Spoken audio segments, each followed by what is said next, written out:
que seja possível, né? E eu já até expliquei isso num outro podcast para vocês. É outra vertente, então. É outra vertente. Não é algo pastoral, não é algo que todos participam disso, né? É restrito a um movimento. Você tava pro Egito, né? Esses dias agora, Tava pro Egito. E aí? Fui pro Egito e depois fui pra França. Aliás, os meninos lá da França mandaram aqui, que estão assistindo a gente ao vivo. Então, eu vi gente da França. Paris? Islândia, Está em Paris, Londres. pra mandar um beijo aqui pra eles. Islândia, Eles Londres. mandaram até o vídeo tem gente aqui. do mundo Juninho, inteiro aí. Um abraço um para beijo, Paris. Júnior. Pra minha família lá de Paris. Paris. Pode falar assim. Minha família. Como que fala minha família de Paris em francês? Pode falar em português, que são brasileiros. Não, mas, padre, poxa. Você pra sabe, família, vai negar pra conhecimento aqui? Não sei, eu não falo. Você Olha não- aqui, eles estão assistindo ao vivo lá, ó. Francês você Pô, não valeu, sabe hein? falar, não, padre? Eu falo o básico do básico. Bianca, Não, se você muito tiver. básico, né? Porque Bianca, não se sabe você falar minha tiver aí, família fala como é que em fala. francês é muito Minha básico. família em francês aí, Bianca, fala aí pra gente. Não, eles como vão é que é. escrever. Escreve aí, Juninho. A Bianca Minha sabe família francesa. Eles estão assistindo? Em Tá aí a italiano Bruna. você sabe, né? Ah, italiano eu sei. Como fala minha família em italiano? Minha família italiana. La mia família italiana. Italiano é mais fácil que francês, né? De todas as línguas que eu falo, o francês é a pior de todas. Muito difícil, muito difícil. Não, acho que alemão é mais difícil Não que é. francês. Não é porque segue a mesma métrica do inglês, é uma língua matemática. Alemão? Sim, são Matemático? Sim, são as línguas anglo-saxões. As línguas anglo-saxões, elas são línguas Aham. que são muito metódicas. Uma palavra serve para definir muita coisa. Sim. Diferente sim. das línguas latinas, que tem declinações para tudo, né? Uhum. E dentro disso tudo, o que que aconteceu? Misturou a língua germânica dos povos bárbaros que invadiram, né, o reino da Gália, né, os povos francos que invadiram e misturaram o dialeto anglo-saxão e bárbaro com o latim e virou francês. Meio difícil. Ó, o Júnior respondeu aqui no WhatsApp. Não sei se A ele Irlanda respondeu eu no falei. YouTube. Onde... Islândia, eu acho, mas a Irlanda também tem. Também. Eu vi no francês, tipo assim, tem palavras lá com 8 acentos, mano. Você entendeu? Aqui, ó, o Juninho pra falou. Pra gente é bem mais complexo. Ma família française. É família. Tá certo, Juninho? Ma família française. Francês. Tem que fazer dar biquinho.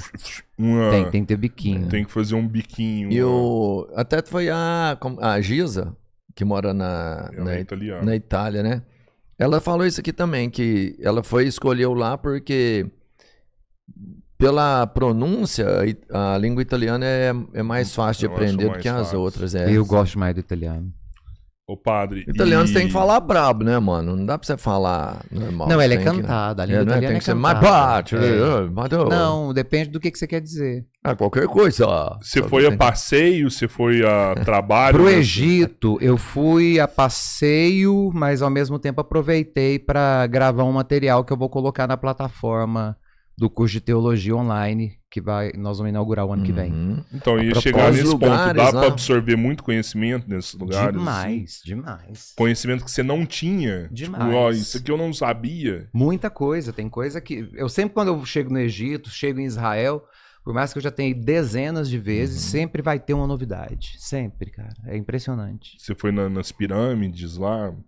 Pirâmide é o trivial. O Egito não é só pirâmide. O Egito tem o sul do Egito com os palácios, os templos dedicados às divindades egípcias.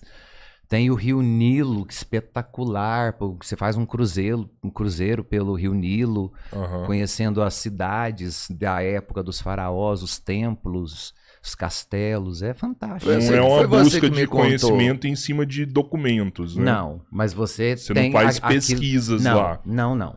Porque o que nós temos a respeito bíblico no Egito, o material é muito pequeno. Muito pouca pequeno. coisa. Pouquíssima coisa. E também não Então- tem uma busca arqueológica também Da minha parte, não. Mas existe, por exemplo, os guias que nós sempre temos no Egito são arqueólogos. Aham. Sempre. Porque é importante, quando eu levo os meus alunos para o Egito, que eles tenham uma aula com quem domina aquele assunto. Porque você não vai chegar no Egito, você nunca vai chegar no Egito e pegar um guia que vai te contar a história do povo hebreu no Egito. Porque não há relatos digamos, específicos desse povo hebreu no Egito. E os guias que você anda, eles têm o conhecimento do povo hebreu? Não tem. Também não. Não tem porque isso não é documentado no Egito. Nós Aham. temos poucas coisas a respeito desse povo hebreu, que não era chamado de povo hebreu E aí na rola uma época. collab de conhecimento entre os Justamente. guias e você... Porque aí é preciso entregando. pegar o relato bíblico, o que os autores sagrados escreveram a respeito do Egito, e situar aquele acontecimento em determinados momentos históricos do Egito, provados e comprovados pela ciência. Fala, não, então se isso aconteceu no Egito neste momento, é porque foi neste momento aqui que o autor sagrado colocou esse acontecimento aqui do Êxodo. Aham, Aí você tem que fazer a collab, justamente, entendi. para poder encaixar o texto naquele contexto. O que Senão você não dá. aprendeu lá É o dessa que você vez? trouxe? Não, pra- dessa vez eu fui mais para gravar, né, Uhum. os templos, para mostrar. Então aí você vão ter imagens suas lá Mas mostrando tem. no real, né? Olha Tem. aqui, isso aqui é Isso. esse é o lugar. E, sobretudo, a pesquisa sobre Ramsés II, porque a dinastia de Ramsés é a dinastia que provavelmente é a dinastia do Êxodo. O faraó Ramsés II provavelmente não se fechou ainda, não se concluiu sobre isso, mas provavelmente o faraó do Êxodo, né, que conviveu com esse povo hebreu, foi Ramsés II, porque foi o maior reinado da história do Egito. O maior período de expansão egípcia também, no norte e no sul, porque o Egito era dividido em dois reinos. Uhum. Vamos O dizer, reino do segundo norte e o reino foram do sul. 70 anos. Foi por aí. Eu não sei te Foram afirmar 70 anos, precisamente, alguma não. Ele coisa assim. Eu morreu sei que muito foi- velho. Ele morreu muito velho. O que gera uma dificuldade muito grande para o seu sucessor, porque o seu filho na linhagem direta, o que seria Ramsés III, morreu antes dele. Uhum. E aí teve que mudar a dinastia. Né? Um sobrinho que vai assumir, aí já é outra linhagem. Então Ramsés III não é o filho direto de Ramsés II. Aí troca a dinastia, porque Ramsés II durou demais, o filho dele morreu antes dele. Aí acaba a dinastia. Mas Foi as isso aí que evidências do Êxodo é só porque durou muito tempo o Ramsés II. Demorou muito tempo. Só por justamente. conta disso. Só porque o... Talvez. Porque deu tempo de fazer muitas proezas no Egito. Tá, mas não tem evidências Não. de tirania Não, dele, não. dele expulsando o Pelo povo. contrário, porque Ramsés II ele ampliou o Egito de tal modo, ele construiu palácios e templos gigantescos. E lembrando que o Egito, até hoje, ele é formado na sua grande parte por pedra e areia. As cidades, a civilização se desenvolve nas margens do rio Nilo. Essencial para a sobrevivência Não deles, existe né? vida fora do Nilo. Sim. Não sim, existe. sim. Foi Então, você se que você mostrou entrar- um vídeo andando assim que você mostra. Justamente, Foi? foi, eu te mostrei. Eu gravei uma viagem de cara, uma... você viu isso não? Não. É deserto puro. Deserto puro. Aham. Né? Aliás, uma coisa que é redundante na língua portuguesa. Nós costumamos falar o deserto do Saara. A palavra Saara significa deserto. Deserto. Então, dizer o deserto do Saara é uma redundância. Porque Saara significa deserto. Eu não posso falar o deserto do deserto. Né? Ou eu falo deserto ou eu falo Saara. A palavra Saara significa deserto. Não, tá, significa, mas para nós brasileiros... o Não, é deserto igual do falar a Saara. castanha do Pará aqui em Minas, pô. A castanha lá no Pará, você não pode falar castanha do Pará? Não, tem castanha no Não, mas você Amapá, entendeu. tem castanha também. Não, mas você entende, a castanha do Pará lá no Pará, você tem que falar só castanha, me dá uma castanha. Ah, tá. Né? Não. E, Fábio, foi você também que me contou isso aí. Eu achei que era aquelas mentirinhas do começo, sabe? Aquela mentirinha. Que o Nilo subia 40 metros. 40 metros. Isso você consegue entender isso lá? Mostra como é que eles Mostra falam. porque os templos, eles têm a marca d'água, porque era tudo coberto pela água do Nilo. Hoje não E sobe isso mais. Não, porque hoje o Egito tem uma barreira de contenção com uma hidrelétrica, então ele segura o Nilo, tem as cheias, mas aí enche essa represa que foi construída dentro do Egito. Entendi. Se soltar lá, ainda inunda tudo. Inunda tudo. Tudo, porque as cidades estão praticamente dentro do Nilo. Tinha Muita arenas no margem. Egito também? No período da dominação romana foram construídas. Arenas de Aham. gladiadores, Sim. assim, de Sim. tipo o Coliseu romano. Existem em vários lugares. Os dutos que carregam a água doce existem do período da dominação romana, porque isso pertence aos romanos. né? Dutos, eles jogavam água nas arenas também, na Também, época tudo. do Egito? Roma Era? Não é aquilo que seguia você falou, a- Cabeleiro? Tinha, tipo... A arquitetura. É, o que eu te Como é falei que é o foi nome da lá? naumaquia. Então, é naumaquia. Já ouviu falar da naumaquia? O nome me é estranho. É o que tá na Era uma Síria? batalha Ah, não. dentro do Coliseu. Uma batalha com água dentro do Sim, Coliseu. com os navios. Com ali. navios Sim, dentro sim. do Coliseu, né? Só Sim. que era um negócio tão complexo que só existiram 3 naumaquias. Foi Sim. uma quando inaugurou o Coliseu e 2 100 anos depois, né? Com outro imperador. É, porque eles tinham que desviar o rio Tevere para que ele saísse da rota normal, passasse por baixo do Coliseu, e quando eles precisavam de fazer esses jogos aquáticos, colocavam uma plataforma que impedia o curso do rio, e o rio subia e ocupava metade do Coliseu, formando uma lagoa dentro do Coliseu. Sim, mas é impressionante, né? Sem dúvida. O avanço Sem hídrico, dúvida. né? Que os caras conseguiam colocar água dentro daquilo ali, Sim. velho. E colocar, a ponto de colocar navio lá dentro, batalhando, né? A arquitetura romana, ela é fantástica. Os romanos, na verdade, eram os únicos que conseguiam fazer obras circulares de 360 graus. Mas pelo que você falou, eles não foram os inventores, porque já tinha arena no Egito. Não, quem construiu a arena foram os romanos. Ah, foram os Eu romanos falei, que levaram pra durante lá? a dominação romana. Ah, tá. Foram eles que Porque levaram os pra gregos, eles não faziam a geografia, a geometria deles nunca foi 360. lá. Circular. Nunca, sempre foi de 180 graus. Por isso que nós temos o teatro como a marca grega do ápice da engenharia grega. O que é o teatro? Um retângulo, que nós chamamos de palco, e temos a arena circular, meia-lua, que nós chamamos de plateia. Isso é o teatro. Isso pertence aos gregos, porque o grego não conseguia fazer uma obra em 360 graus. O Império Romano é que vai chegar e vai pegar as obras gregas e terminar de construí-las em forma de círculo. Essa engenharia pertence aos romanos. De conhecimento. Os gregos Se tinham ele fazia meio falta de círculo, ele traquejo. fazia. Falta de traquejo. né? Você concorda Porque que eles a tinham ideia- conhecimento matemático para fazer Claro, círculos claro que ali? tinham, mas não tinham talvez interesse. Era uma questão de arquitetura, É. né? Pô, pra gente não é bonito. Uhum. Eu gosto é do quadrado e do retângulo aqui. Então, quando você talvez for num facilidade sítio arqueológico e você vê esses teatros, anfiteatros, bibliotecas e tudo mais, com esse formato de meia-lua e o retângulo, é uma construção original do período grego. Quando você vê tudo em 360 graus, construções totalmente redondas, é um período original da época romana. Será que eles jogavam católicos lá na arena de Roma? Cristãos, né? Cristãos.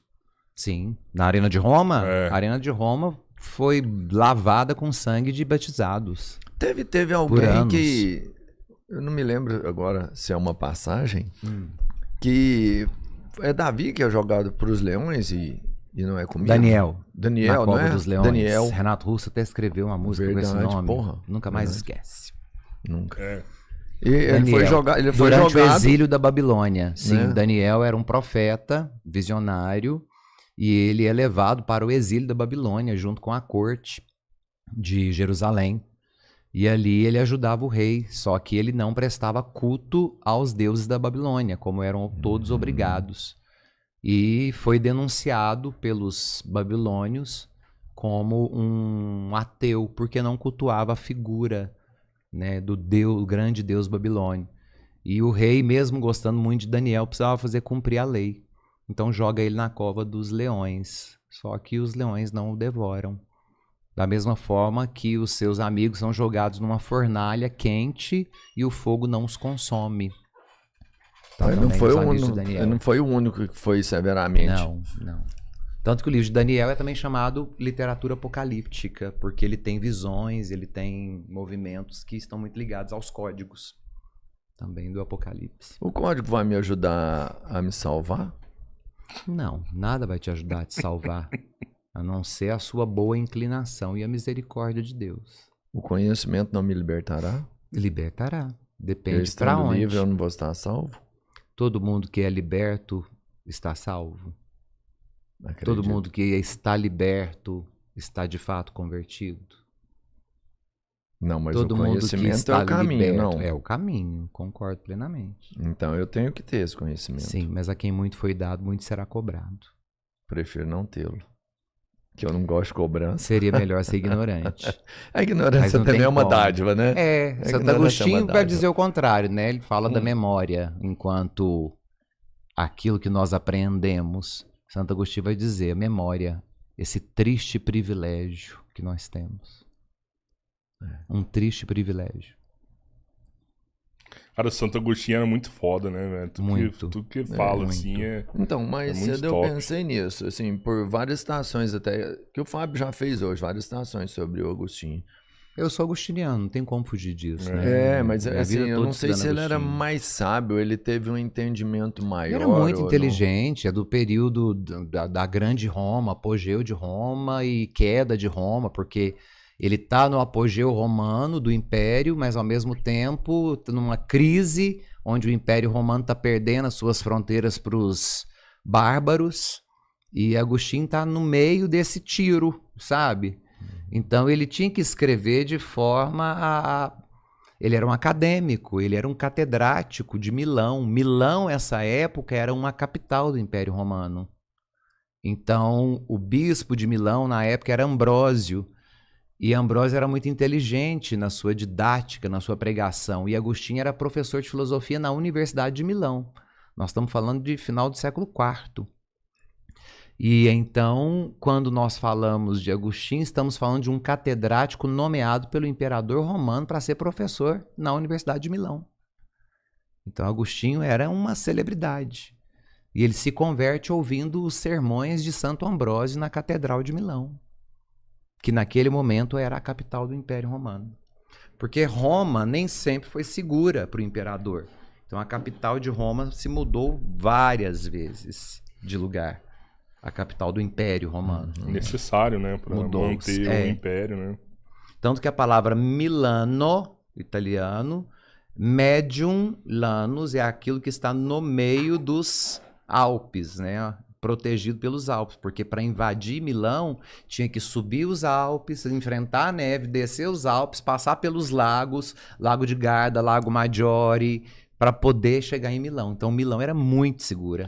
E o Império Romano caiu por conta do crescimento, expandiu tanto que caiu a expansão e a falta de domínio das fronteiras contra os que nós chamamos de bárbaros, povos bárbaros. E aí são vários, os ângulos, os saxões, os francos, os godos, falar os várias visigodos. teorias porque Roma caiu. É, Nunca tem uma que crava, ó, é por isso. É pela expansão, caiu por conta da economia. Tudo isso. Que foi um problema. Tudo isso, porque quem que eram os soldados? Terminavam as batalhas, os soldados eram dispensados. Era gente da fazenda, era um pessoal rural. Só que foi levado para a guerra. A mulher e os filhos não davam conta de produzir. Quando eles voltavam para casa, estava todo mundo em miséria. Fome, né? Aí o que aconteceu? Um grande êxodo. O povo teve que sair das fazendas da região rural e habitar a cidade de Roma. Porque estava todo mundo com fome. O que gerou o quê? Um grande número de indigentes na cidade.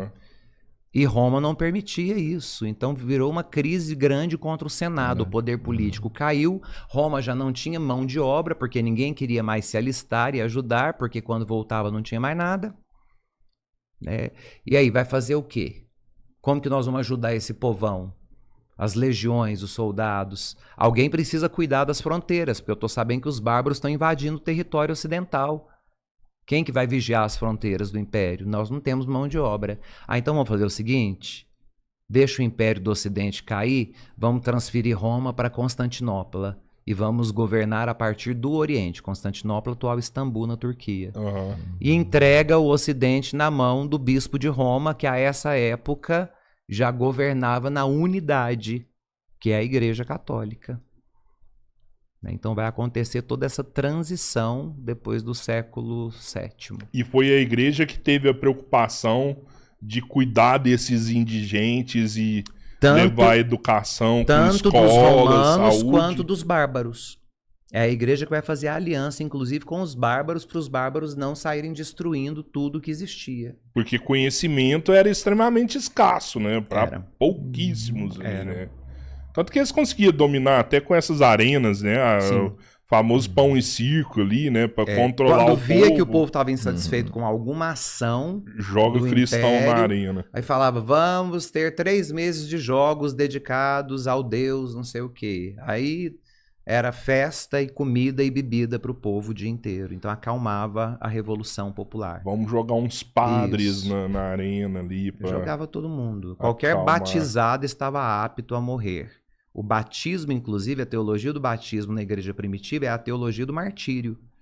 Só se batizava quem estava disposto a derramar o sangue por Cristo. Porque ser batizado significava correr risco de morte pelo império. Eles colocavam todos os tipos de animais na arena, né? Mas isso não era o pior. O que você acha que era o pior? O pior era quando os cristãos eram empalados em estacas de madeira, né? Eram mortos empalados, literalmente, e queimados para iluminar as ruas durante as festas romanas. Eram tochas humanas vivas. Tocha humana. Né? Você empalava o cristão, levantava ele ali na madeira... E na hora da festa acendia o fogo em todo mundo, queimava os cristãos para iluminar a cidade. Acho que eu ia preferir ser empalado do que colocar no arena. Pensa que levar uma mordida de um leão te mata mais rápido que te empalar. Ah, não mata não. Não mata de jeito nenhum, hein? Você vai morrendo aos poucos ali, você vai sendo mordido ali aos poucos. Dependendo da mordida. É bem rápido, do leão é rápido. Mas o lance, mano, é que o lance... É o que vai acontecer. Tanto faz você morrer na arena com um leão ou empalado numa rua, eu acho que o pior sofrimento são, tipo assim, as horas antes disso acontecer, porque você sabe que vai acontecer.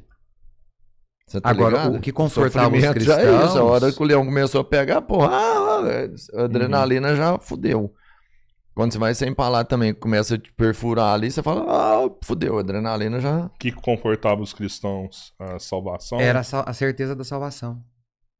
Né? Então, o batismo, quem se batizava sabia que morreria mais cedo ou mais tarde. Porque não podiam negar a fé. O Sandro Paiva tá aí, cara. Ele escreveu um livro, né, sobre o sexo casto, né, a prática conhecida